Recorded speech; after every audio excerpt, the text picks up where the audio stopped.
할렐루야. 이 시간 하나님께 무릎 꿇은 여러분들을 축복합니다. 수요일 저녁을 맞아 하나님께 영과 진리로 예배하길 원합니다. 그리고 또한 예배하는 여러분들 가운데 하나님의 은혜로운 손길이 임하시기를 축복합니다. 기도하겠습니다. 아버지 하나님, 우리를 불러주셔서 이 예배의 자리에 무릎 꿇게 하심을 감사합니다. 우리가 어디서 하나님께 예배하던 그 자리는 거룩한 자리요 하나님의 영이 임재하시는 자리인 줄 믿습니다. 주님, 세상 가운데서 지치고 상처 입은 우리의 육신과 마음을 어루만져 주시고 하나님의 영으로 채워주셔서 이 시간 평안과 위로를 얻게 하여 주시옵소서. 특별히 하나님께 드리는 예배가 주님께서 기뻐하시는 예배가 되기를 원합니다. 순종의 제사를 드리기를 원합니다. 주님, 우리가 예배하는 이 자리에 임재하여 주셔서 우리의 예배를 받아주시고 한량없는 은혜와 평강으로 우리의 심령 가운데 채워 주옵소서. 이 예배의 시종을 주님께 온전히 맡겨드리며 예수 그리스도의 이름으로 기도하옵나이다. 아멘. 다 함께 찬송가 94장 찬양 드립니다.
세상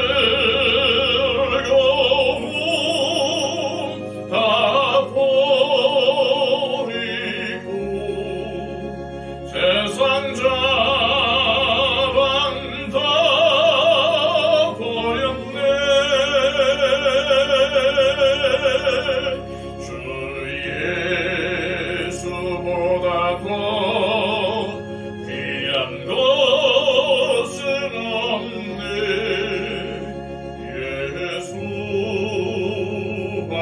예수밖에는 없네.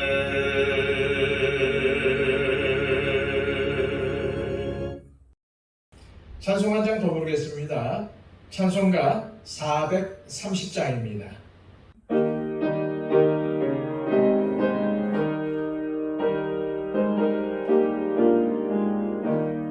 주와 같이 길 가는 것 즐거운 일 아닌가. 우리 주님 걸어가신 알자취를 밟겠네. 한 걸음 한 걸음 주 예수와 함께 날마다 날마다 우리 걸어가리. 어린아이 같은 우리 미련하고 약하나 주의 손에 이끌리어 생명길로 가겠네. 한 걸음 한 걸음 주 예수와 함께 날마다 날마다 우리 걸어가리. 어찌 비는 들판이나 험한 골짜기라도 주가 인도하는 대로 주와 같이 가겠네. 한 걸음 한 걸음 주 예수와 함께 날마다 날마다 우리 걸어가리. 옛 선지자의 목같이 우리들도 천국에 들려올라갈 때까지 주와 같이 걷겠네.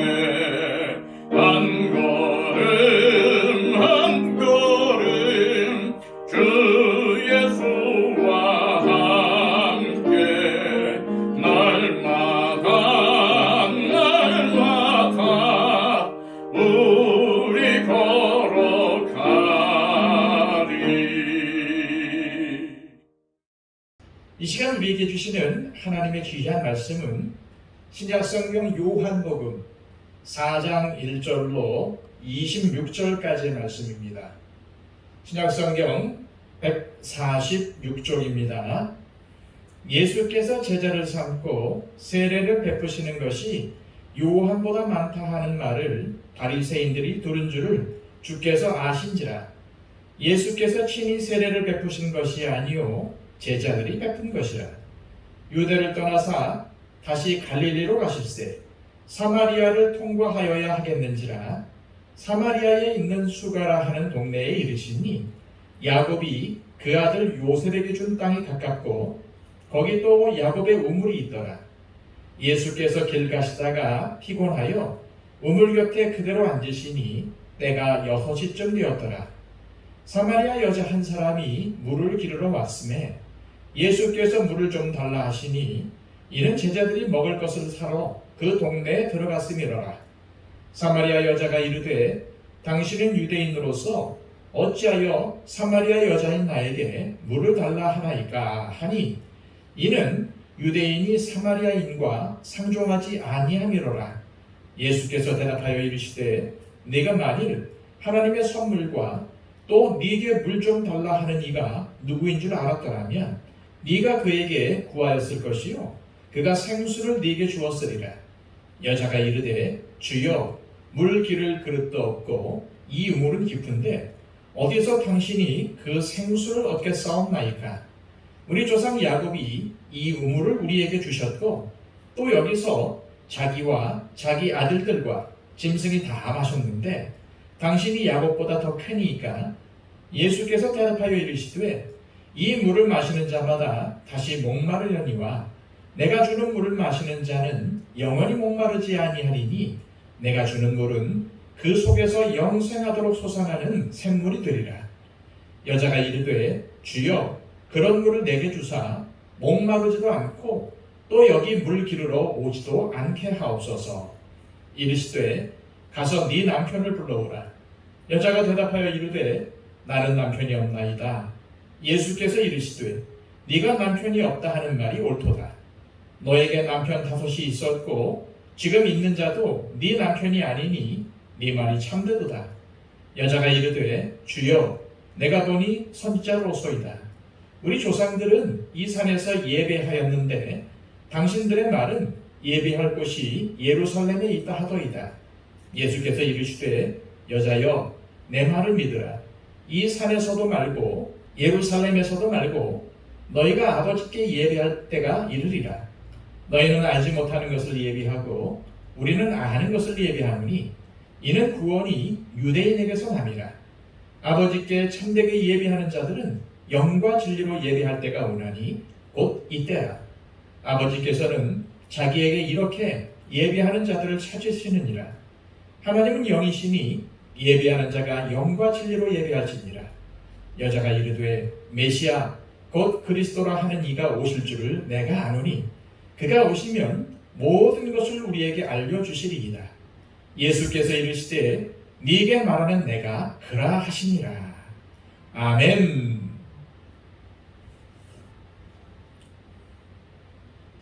지난 시간 우리는 세례 요한의 제자들이 예수란 자가 유다 땅에서 세례를 베풀고 있고 많은 사람들이 예수란 자에게 몰려간다고 세례 요한에게 불평하자 세례 요한은 자신의 제자들에게 예수님에 대해 증언한 것을 함께 살펴보았습니다. 오늘 본문은 예수님께서 세례를 베풀고 제자를 삼은 것이 세례 요한보다 더 많다는 소문을 바리새인들이 들은 줄 아시고 유대를 떠나 갈릴리로 돌아가시려는 장면으로부터 시작됩니다. 그런데 문제는 예수님이 유대인들이라면 반드시 피하는 사마리아 지역을 통과하여 갈릴리로 가시려고 한다는 것이었습니다. 자, 3절과 4절 말씀입니다. 유대를 떠나사 다시 갈릴리로 가실새 사마리아를 통과하여야 하겠는지라. 4절의 말씀을 원어의 의미를 살려서 번역하면은 그러나 그분은 반드시 사마리아를 통과해서 가셔야만 했다 라고 됩니다. 이렇게 원문의 의미를 살리면은 다른 선택의 여지가 없이 오로지 사마리아를 통과하는 일밖에는 없는 것 같은데 사실은 그렇지 않습니다. 당시 유대인들은 북쪽 갈릴리에서 남쪽 유대로 올 때에 또는 남쪽 유대에서 북쪽 갈릴리로 갈 때에 사마리아를 통과해서 가지 않았습니다. 왜 그랬을까요? 솔로몬 왕이 죽은 후 이스라엘이라는 나라는 북이스라엘과 남유다로 갈라지게 되고 북이스라엘은 아수르의 공격을 받아 주전 722년에 멸망합니다. 북이스라엘을 점령한 아수르는 자신들에게 반란을 일으키지 못하도록 북이스라엘 사람들과 이방 민족들을 결혼시켜 피를 섞는 정책을 폈습니다. 민족의 정체성을 없애는 아주 무서운 정책이었습니다. 그렇게 다른 민족들과 결혼하고 섞이면서 북이스라엘 지역에 많은 혼혈이 나오게 되었습니다. 그때 피만 섞인 것이 아니라 종교가 섞여서 그들은 이방인과 비슷하게 되었지요. 그들의 후손이 바로 사마리아 사람들입니다. 남유다 역시도 주전 586년에 바벨론에게 망한 후 포로로 잡혀갔는데 70년 후에 유다 사람들이 다시 유대 땅으로 돌아와서 보니까 그 지역에 이상한 사람들이 살고 있는 겁니다. 이스라엘 사람도 아니고 그렇다고 이방인도 아닌 사람들이 바로 사마리아 사람들이었습니다. 그래서 유다 사람들은 너희는 우리와 같은 민족이 아니고 이방인이다. 우리와 함께 할 수 없다 하며 사마리아 사람들을 같은 민족으로 인정하지 않고 짐승 취급을 했습니다. 그래서 사마리아 사람들과 유대인들은 서로 원수가 되어 상종도 하지 않게 된 것입니다. 그런데 예수님은 이 사마리아 지역을 통과해서 가시려는 것입니다. 왜 그러셨을까요? 예수님께서 이 땅에 오신 목적은 유대인들만 구원하시려는 것이 아닙니다. 모든 사람들을 구원하시기 위해서 예수님은 이 땅에 오셨습니다. 그런 의미에서 유대인들이 짐승처럼 여기던 사마리아 사람들도 예수님은 구원해야 합니다. 그들에게도 복음이 전해져야 합니다. 그래서 위험을 무릅쓰고 환영받지 못할 줄도 아시면서 사마리아로 가신 것입니다. 자, 5절과 6절 말씀입니다. 사마리아에 있는 수가라 하는 동네에 이르시니 야곱이 그 아들 요셉에게 준 땅이 가깝고 거기 또 야곱의 우물이 있더라. 예수께서 길 가시다가 피곤하여 우물 곁에 그대로 앉으시니 때가 6시쯤 되었더라. 예수님이 사마리아를 지나가시면서 방문한 곳이 수거라는 곳인데 여기가 바로 구약시대의 세겜입니다.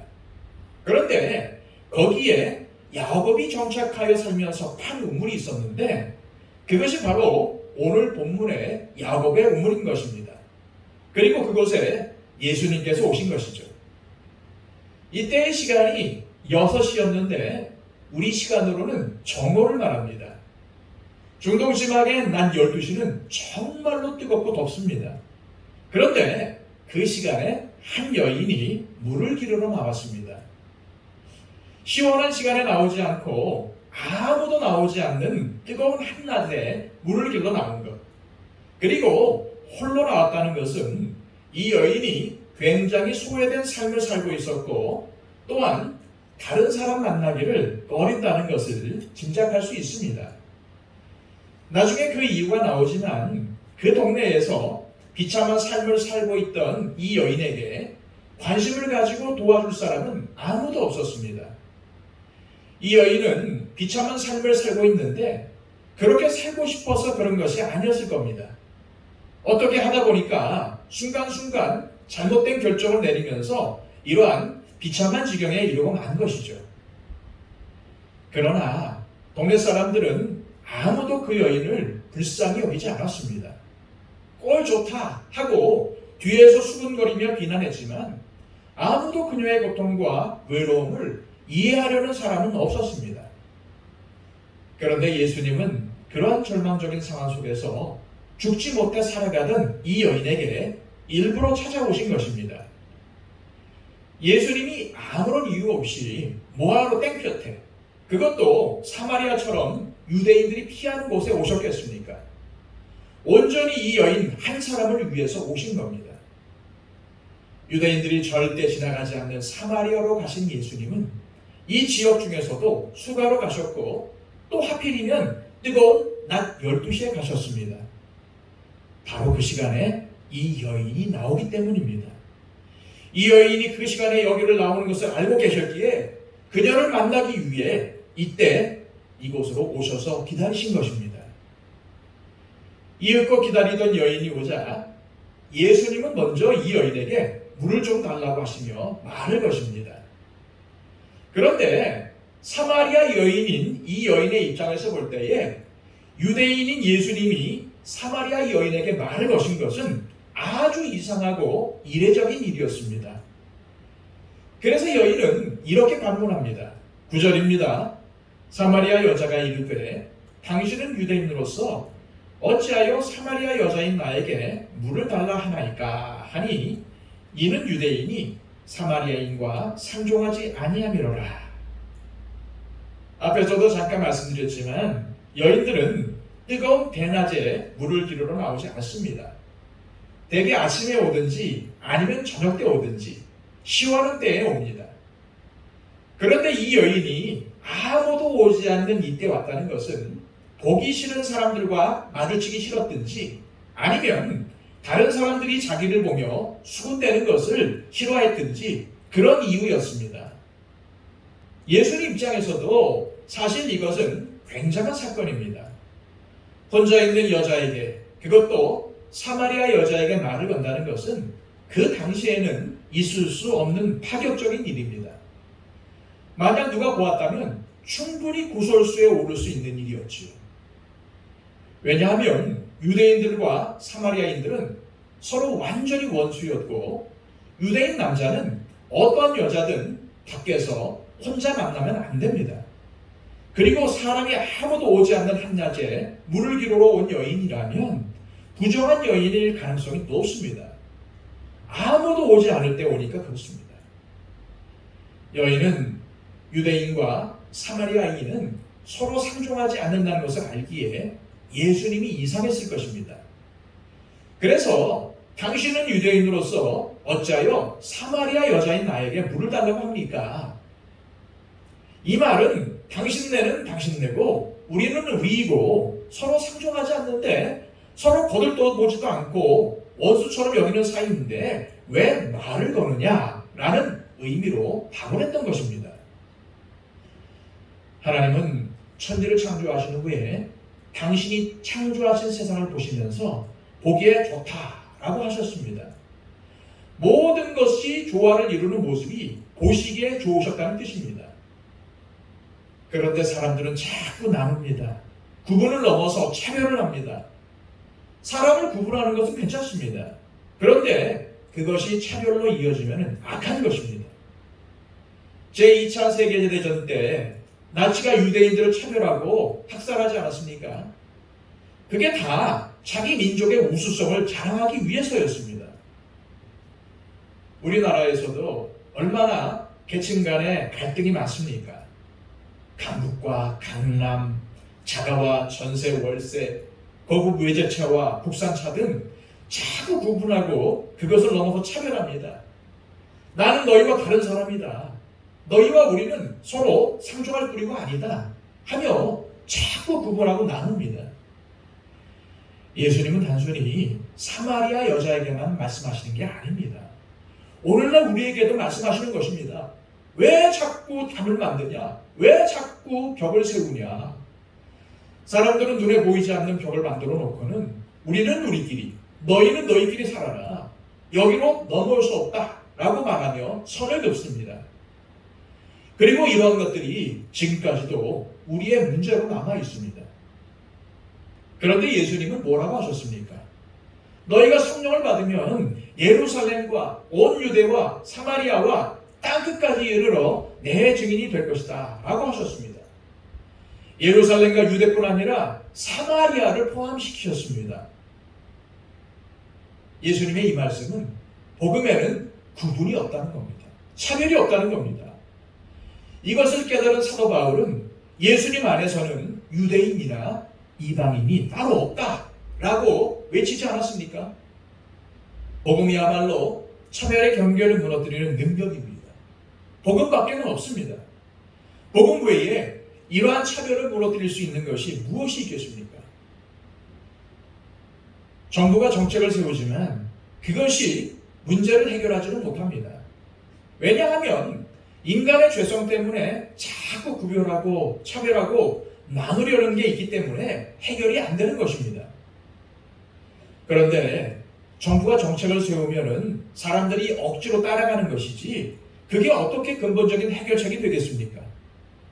정말로 복음만이 모든 구분과 차별을 해결하는 해결책입니다.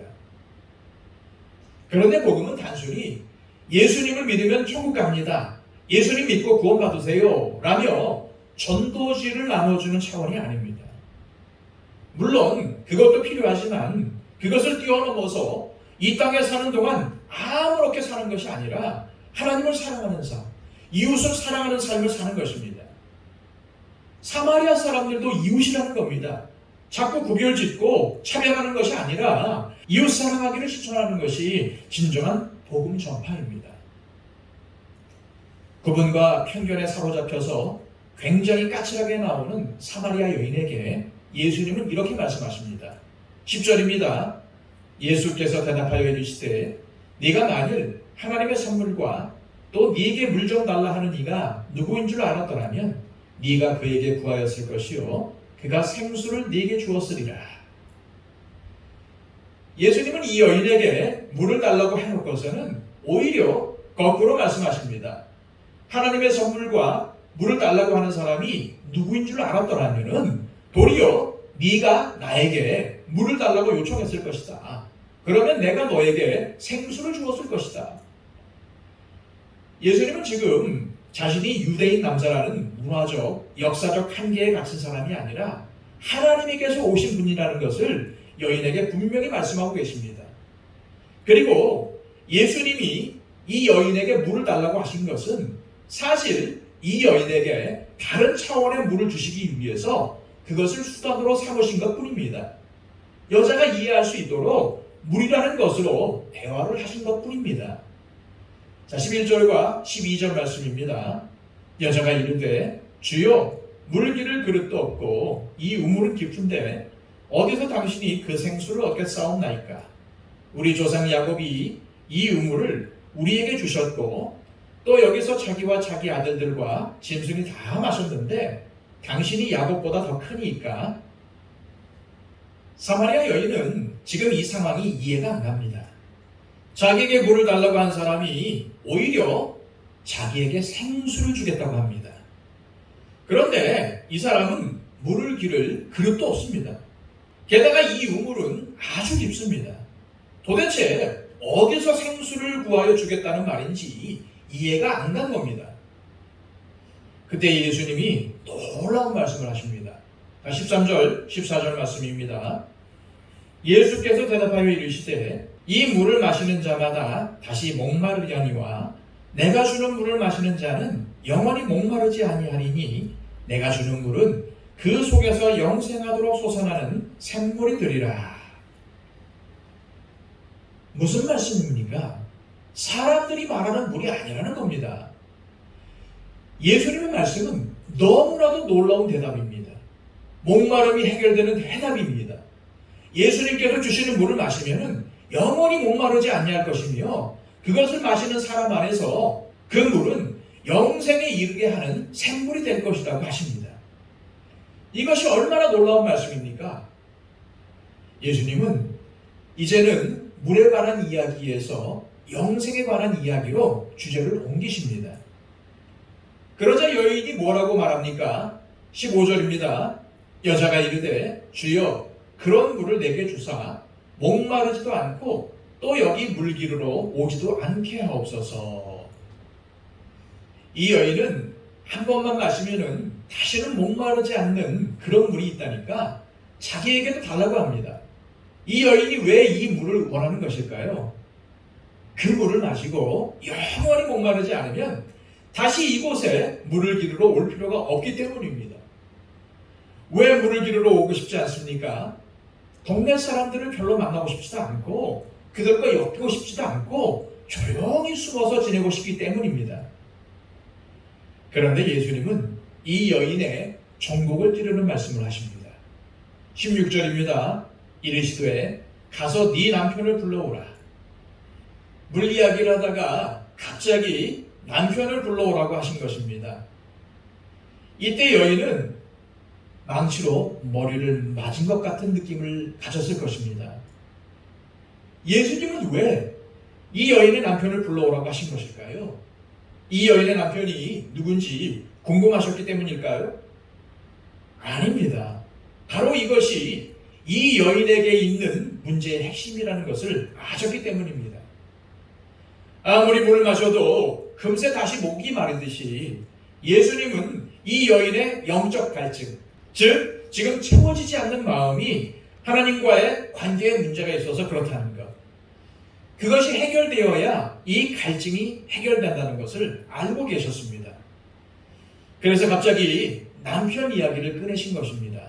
이것이 해결되어야 하나님과 관계가 올바로 될 수 있기 때문입니다. 바로 그런 것들이 이 여자와 하나님과의 관계를 막고 있기 때문입니다. 자, 17절, 18절 말씀입니다. 여자가 대답하여 이르되 나는 남편이 없나이다. 예수께서 이르시되 네가 남편이 없다 하는 말이 옳도다. 너에게 남편 5이 있었고 지금 있는 자도 네 남편이 아니니 네 말이 참되도다. 예수님이 남편을 데려오라고 하실 때 이 여자가 나는 남편이 없습니다 라고 했는데 뻔뻔스럽게 말했을 것 같지는 않습니다. 얼굴이 빨개지면서 작고 죽어가는 목소리로 말했을 것입니다. 사실 이 여인이 자기는 남편이 없다고 했을 때에 예수님은 없긴 뭐가 없어. 5명이나 있었잖아. 왜 거짓말해? 라고 야단치실 수도 있었습니다.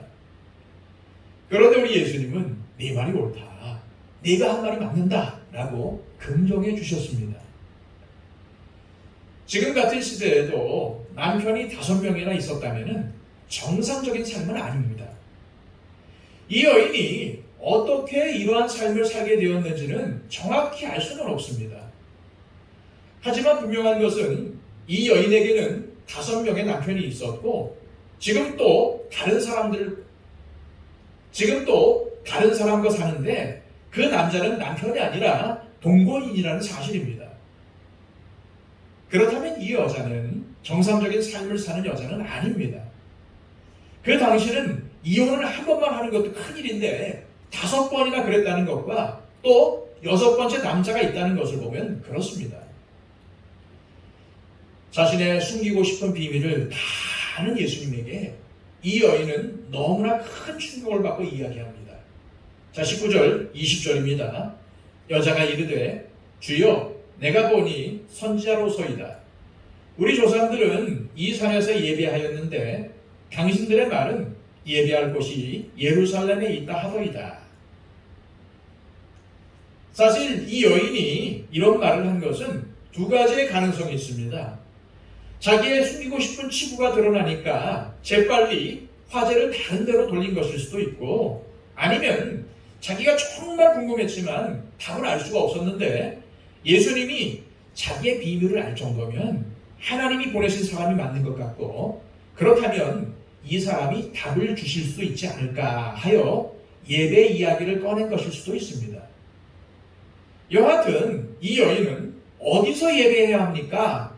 당신 유대인들은 예루살렘 성전에서 예배해야 한다고 하고 우리 사마리아 사람들은 이 산, 즉 그리심산에서 성전을 세워놓고 예배하는데 어디서 예배하는 게 맞습니까? 라고 예수님께 질문한 것입니다.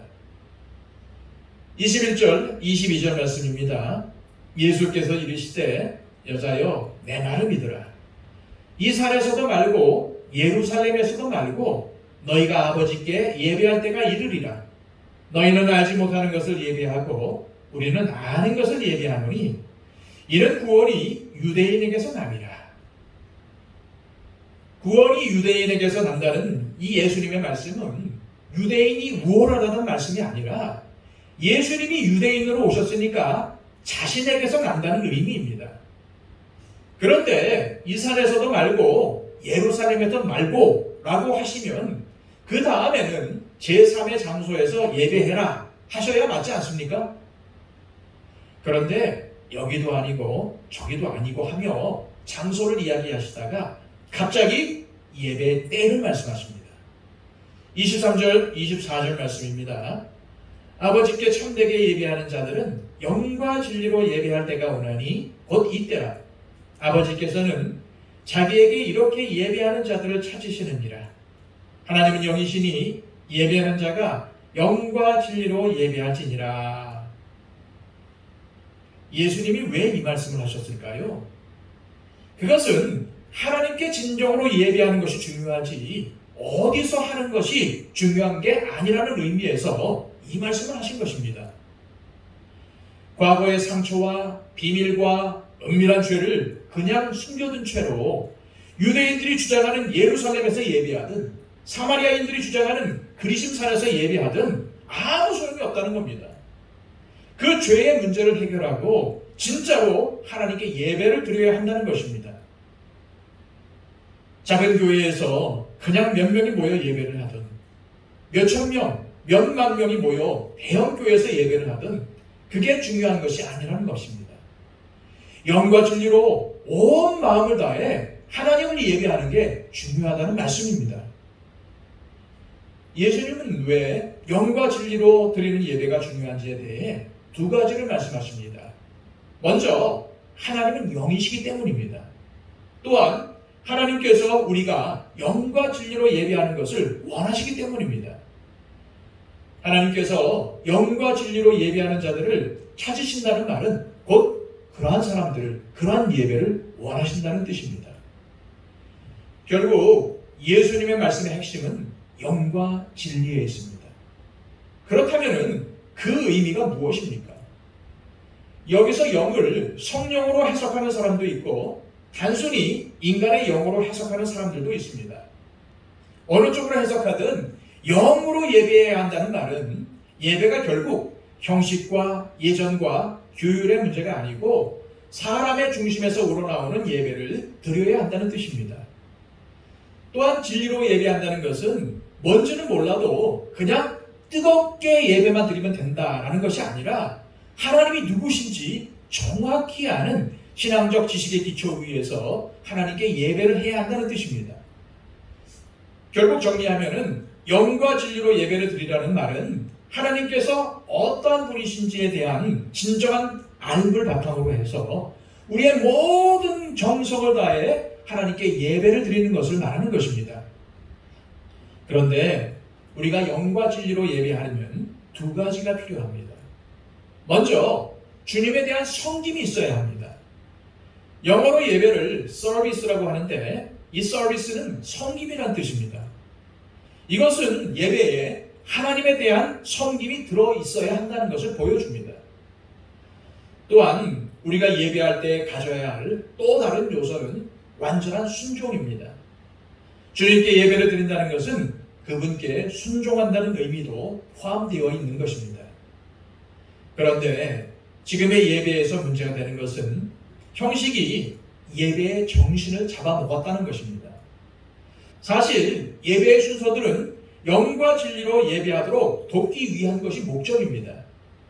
하나님께 영과 진리로 예배하게 하기 위해서 이 순서들을 진행하는 것입니다. 그런데 그런 것을 망각한 채 뭐가 빠졌네, 뭐가 들어가야 하네 하다 보니 예배를 드리는 의미는 퇴색하고 예배의 순서를 중요시 하는 형식에 빠져버린 것입니다. 우리는 이러한 문제를 예수님이 말씀하신 대로 영과 진리로 예배함으로 극복해야 합니다. 어떤 순서로 해야 하고 찬송을 불러야 할지 복음성가를 불러야 할지는 중요하지 않습니다. 다만 우리는 하나님이 누구신지 알면서 어떤 분이신지 알면서 예배를 드려야 합니다. 하나님의 속성과 그분의 뜻을 아는 것은 예배를 드리는데 반드시 필요합니다. 예배 때마다 항상 하나님의 임재와 살아계심을 체험하고 그분이 예배하는 자를 찾고 계신다는 사실을 의식할 때에 우리는 올바른 예배를 드릴 수 있습니다. 그러한 마음을 가지고 예배의 순서들이 영과 진리로 예배를 드리도록 도와주는 수단으로 사용될 때에 우리는 정말 영과 진리로 예배를 드릴 수 있게 됩니다. 기도하겠습니다. 아버지 하나님, 오늘 이 말씀을 통해서 예배가 무엇인지를 알게 해주심을 감사합니다. 하나님께서 예수 그리스도의 말씀을 통해서 주신 예배의 진정한 의미는 알지 못한 채 예배의 형식과 순서에 치우쳐 예배의 정신을 잊어버리고 그저 형식뿐인 예배를 주님께 드렸던 우리의 모습을 주님 앞에 회개합니다. 주님은 소외된 자, 불쌍한 자, 아픈 상처를 지닌 자를 찾아서 구원하여 주셨고 또한 그와 같은 우리를 구원하여 주셨지만 우리는 진정한 주님의 사랑을 모르고 주님을 망각할 때가 많았음을 고백드립니다. 주님, 다시금 우리가 예배를 회복할 수 있도록 인도하여 주시고 주님께서 가장 기뻐하시는 영과 진리로 주님께 예배하는 진정한 예배자가 되게 하여 주옵소서. 예수 그리스도의 이름으로 기도하옵나이다. 아멘.